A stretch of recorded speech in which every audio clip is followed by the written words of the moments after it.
A palavra está à disposição das senhoras vereadoras e dos senhores vereadores. Peço a palavra, senhor presidente. Com a palavra, vereador Cristiano Becker.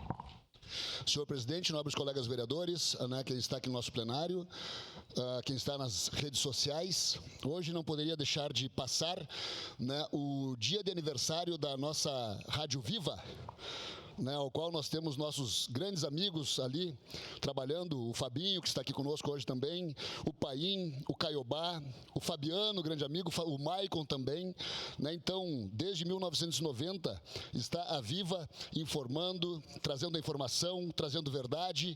Então, parabenizar pela passagem do seu aniversário hoje e colocando essa casa à disposição. Fábio, leve aos demais colegas da Viva aí as nossas felicitações. Era isso, senhor presidente. Obrigado, vereador Cristiano. Quero me somar a esse voto de congratulação. Certamente, acho que um dos canais de comunicações mais potente e que mais dialoga com os trabalhadores é a Rádio Viva. Aqui o meu abraço, especialmente a todos os trabalhadores que fazem a rádio chegar a tantas pessoas. Mais algum vereador ou vereadora se inscreveu?